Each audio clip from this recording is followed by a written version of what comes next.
Nationals were over in 1969, and racquetball then hits a period where it starts to grow. Did that happen immediately or within a few years? By 1972, the growth was in full swing. And you can tell that when there comes to be racket companies and ball companies. And they're going, wait a second, if we can get a pop. I remember because I used to work with Leach Industries, and the head of the sales department was a gentleman by the name of Charlie Drake. And we would be, on occasion, calling areas that didn't even have a court. And telling them there'll be one there soon, buy these rackets, you know, that type of thing. But it was going fast. It was going fast, and the first commercial racquetball club was Mel Gorham Sports Center in Pacific Beach here in San Diego, and they started growing all over the country. I mean, in 6 years, there were hundreds and hundreds of clubs throughout the country. Okay, so the sport starts to grow. I'm thinking about that time in January of '73. I played my first tournament in the States. I'd played in the military, and you had a choice of what division you were going to play in. You could play in Men's Open or you could play in Men's Open. Well, early 50 on, and I don't know whether it was just in San Diego, because when you had two or three players as accomplished as Muehlheisen and I were, no one else was going to enter the tournament if they had to face off against people that were hitting 1,000 shots a day, and they were just playing recreationally. So we started doing, by 1970, we were clearly having tournaments with skill levels. The age distinction didn't get addressed immediately, but the skill levels did, and we were considered... Really? That early in San Diego, skill levels? Yes, we were. I was considered an A player, and it went down from there. And that's the interesting part now. They have pros, opens, double A, you know, and the whole gamut of these Everybody's a champion. Yeah, they have these little segments, but hey, I'll tell you one thing, a B player then was a heck of a player. Yeah. You could really play if you were a B player. On a personal note, I competed 2 years without ever winning a match because where I was, there was only open. You had no choice. Well, that's the way it was in paddleball. When I first went to the paddleball tournament, there was only one draw.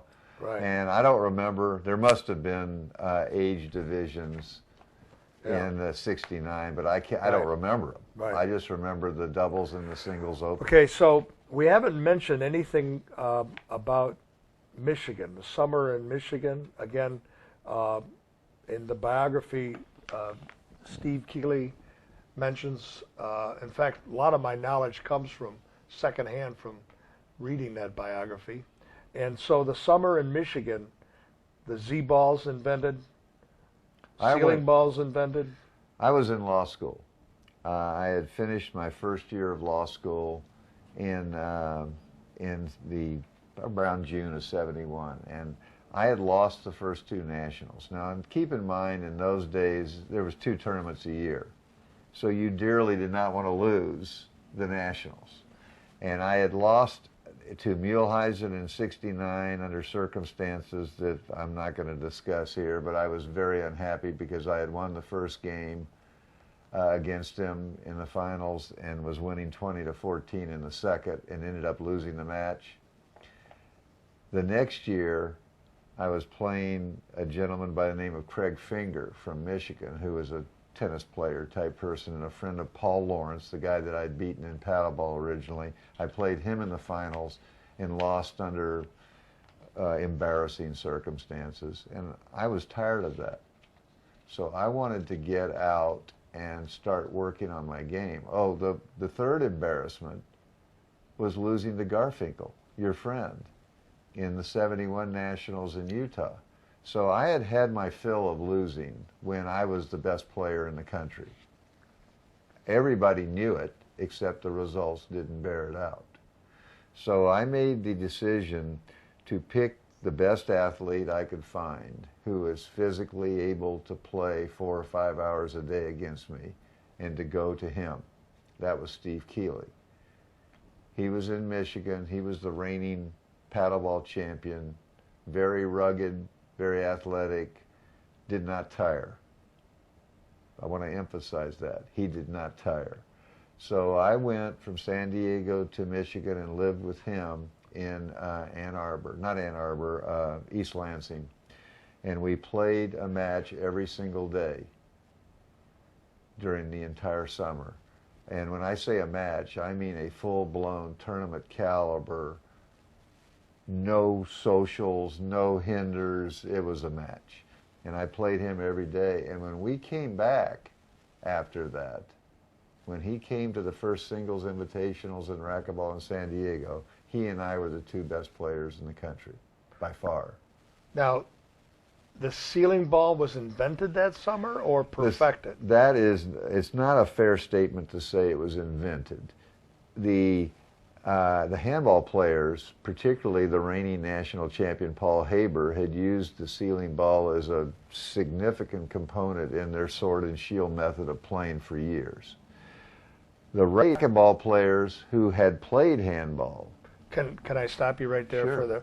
For the not everybody may understand sword and shield.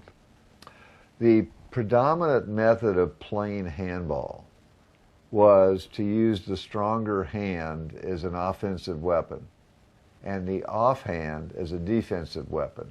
So you didn't get in trouble with your left hand. You moved the fellow around until you could get a right hand on the ball. That's what I mean by the sword and the shield. Right.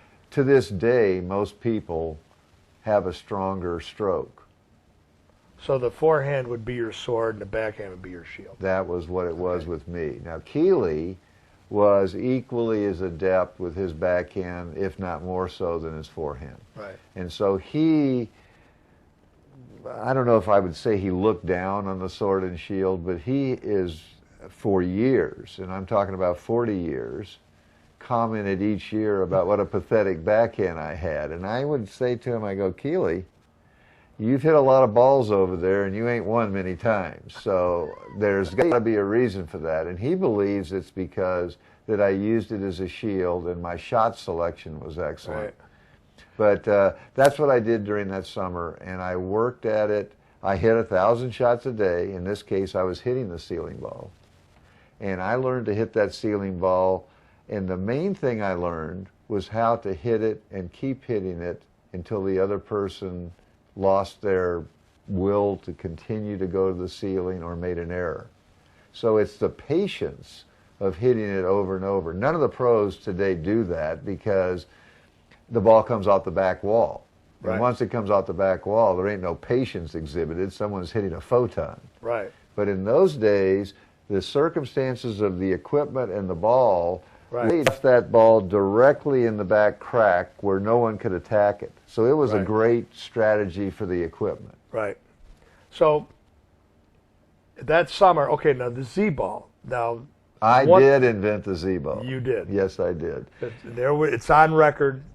You invented the Z-ball. I invented the Z-ball, and I invented it that summer, and I utilized it for the first time in tournament play against Ron Rubenstein, who was a super player out of Chicago. Out of Chicago, right. I used it against him in the finals of the Nationals in Memphis, at what then was called the Memphis State University.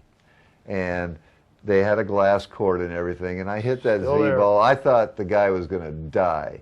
He was the first person I ever saw call a timeout, and then couldn't continue after the timeout, so he called a second timeout. I love that. It swept the country. I remember hearing about the Z-ball, and everybody had to try it, and none of us could figure out what that wasn't an easy shot to hit with a slow ball. No, it took some time, but once you learned to get the angle on it and it hit near that back wall and rolled right along it, it was a frustrating weapon. Now, it went out of vogue, and very few people use it now. I'm not sure about the modern pros, whether they're using that from the front court. It's hard to hit unless you're in the front court. Right. Actually, used once in a while, Is it? but not. But again, I think underused. I think it's a great shot from the front court. Some of the At every paddleball level. players are using it, and they have to be very powerful to be able to make the ball go all the way With a around. paddle, they're hitting Yeah. a Z-ball. Wow. Okay, so let's go to racquetball's booming. Now we're in the 70s. You're on ABC TV, Wild World of Sports. Did you make that? We had a number of marquee appearances, more so than the modern pros are allowed these days, because it was at a phase where there was this huge enthusiasm for the sport. It was growing faster than perhaps any other sport has ever grown. Everybody was talking racquetball. All of the people in television and in sports were playing racquetball. And the court systems were stuff, money was pouring in from the rackets, the balls. Adidas was in with the clothing. They were competing for shoe endorsements. I mean, it was Nike was in. it was a big deal. Wilson Sporting Goods, Voigt, all of these people were vying for their share of what they expected to be an ever-growing pie. And that was what I generally consider to be the prime years of racquetball. And of course, the debate of why that did not continue, I have my own theories on that. Well, And would you like to hear them? Definitely. I think from a player's standpoint, what made early racquetball so appealing was the ball and the rackets were situated to where you had some time to run, think, and hit. And you could actually make decisions as to where you were striking the ball. And an average athlete could move his opponent, and you could get a great aerobic workout in an hour. As the racket sped up, the pros can do it, but the lower grade bulk of the bell-shaped curve cannot play a coherent game. All they can do is watch the bullet go to one side or another and scramble around and hit the ball if they can at all. That to me was I thought it was and I was preaching this in '75 as the ball was speeding up. I said, this ball is getting too fast, it's destroying the rally, it's destroying the balance between offense and defense. Now, what the power structure interpreted that to mean is that it was bad for Charlie's game. It was bad for my game. I don't want to discount that. But the true reason I was stating it was because I believed it was bad for the sport in the long run. Now, also, at the same time when Carter was in office, all these racquetball courts, these hundreds and hundreds of facilities that went up in the United States and Canada during that time period, many of them were tied to prime. And they had been built with two purposes in mind, so that the lenders wouldn't lend just on a single-use building. And when that prime went up to 19 or whatever it went up to... Tied to prime, you mean prime interest rate. Prime interest rate. When those courts were under that kind of economic pressure where their bill just went up 5 times to pay for their mortgage, they had no choice. They had to convert them to office buildings. They either had to convert them into athletic facilities with use the rooms for where they can put 15 Right. people in the room, but it stopped the building process. It reduced the number of courts, and the excitement came out of the balloon. Right. Is basically what happened at that time, and that was in '81 or '82. Right. Now, I don't want to saddle the sport with that one conclusion, so I'm eager to be proved wrong. But I'm telling you that if you don't have a balance between offense and defense in your sport, so that there's a coherent rally that results in a workout, you're not going to have people playing racquetball. To me, it's too plain to ignore. All right. Well, in part 2, when we get into more theory and hitting and everything, we'll get into this. I want to continue with the ABC TV, the stars of the day. Bjorn Borg, you played him in squash. I played Borg. There was a very interesting event that occurred, and it was put on by Vitalis. I remember because they invited me in. So a hair thing. Yes, I'm surprised you even. Well, anyway, I used to have hair. I came into New York to do this, and they had selected the top racket athlete of several racket sports. There was a United States table tennis champion. There was Fleming Delfs, who was this 6'4" European blonde who was the champ of badminton. Borg was representing tennis. Sharif Khan of the famous Khan family, he was the North American squash champion. He was there. And I was representing racquetball. And poor Borg had the misfortune of when we played, the format was you played everything but your own sport. But squash was pretty similar to racquetball. We were in a room and the walls and what have you. And interestingly, we played at a place in the Catskills where they didn't have a regular squash court. They had a double squash court, which was this gigantic cavern and this ball that was like a lethal bullet. It was this the hard, big squash ball. Right. So when Borg drew me in squash, I went up to him. He was like the teen angel, you know, just won Wimbledon. He was a kid. I mean, he might have been 20. And I said, Borg, they paid you $25,000 appearance fee. If I'm going to get any money from this, I've got to win it. So do not step in front of me at any time, because look at this ball. So we went and played, and I beat him in squash. You probably used a few more adjectives than you're using. Well, listen to this. I played him in squash, beat him, and then we played table tennis. And his dad was a table tennis pro. And all these tennis pros can play the hell out of table tennis. And we're playing one game where we switch sides in the middle of the game, and he's beating me 10-0 at the split.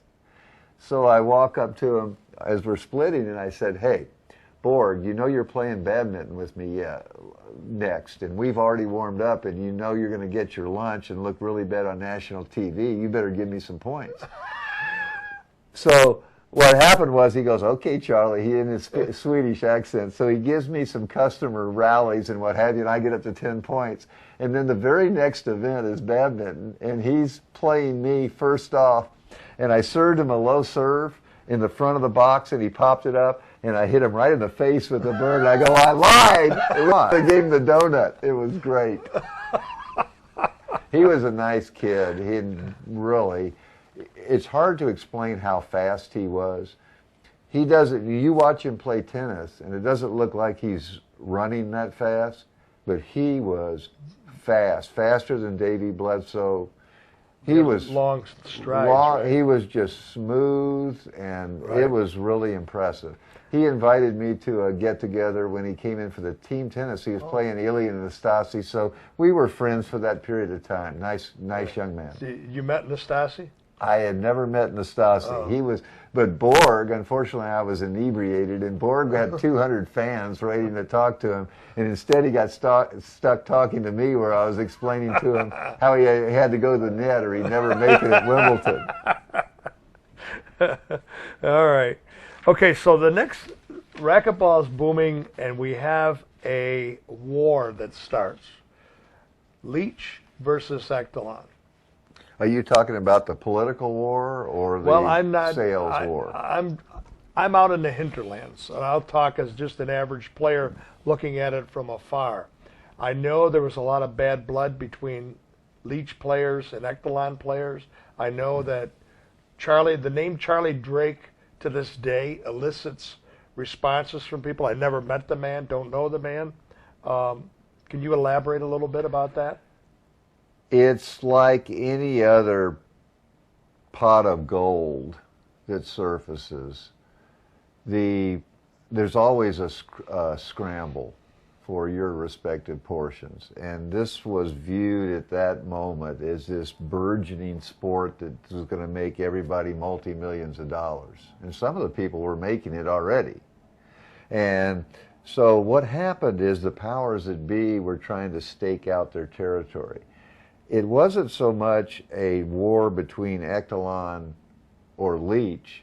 It was a war between the let's call it the Kindler faction. Bob Kindler was the head of handball, and he had taken over racquetball Now, it was early. USHA was the Handball Association. Correct. And the old USRA, right? Correct? No, Or the original entity was called the IRA.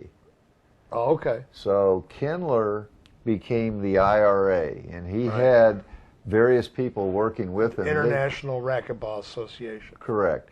And the active on-site people were Joe Ardito, Mort Levy, and Chuck Levy were the people that were retained by Kindler to run amateur ball. And amateur ball had contracts with ball companies and racket companies and the like where they were getting revenue, and there were some questions raised about whether that money was being divvied up in the proper way. And those questions resulted in the war. In the war. Okay, so were there bounties placed on players, taking out a player or something like that? If you got it, I don't mean hurting them, but I mean if you beat a player early and you were a leech player, did you get extra money or something like that? Or the only bounty of which I am personally aware occurred when Davy Bledsoe beat Marty Hogan in the '77 Nationals. He was playing for Leach Industries, and he bolted from Leach to Wilson, who was trying to have a presence in the racquetball community, and at the same time had acquired rights to Shannon Wright, who was an extraordinarily prominent lady pro. And Charlie Drake, who was the Iron Man in negotiating and manipulating the forces behind the scenes, both for good and bad, throughout the early phase of racquetball, he was very upset by what he thought was a disloyalty by Bledsoe. And to Drake was like, I don't want to say a mafia figure, but he very much valued the loyalty of the people that he had helped bring into where they were going to college on, right. And they were getting this and that and houses, and and he wanted loyalty.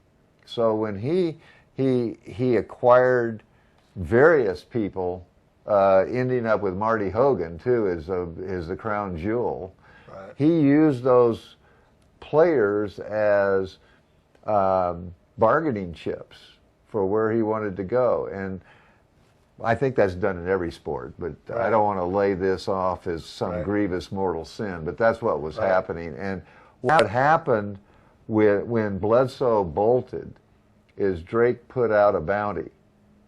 So it was like free money for me, because if I just I was going to rip Bledsoe anyway, but now I got money.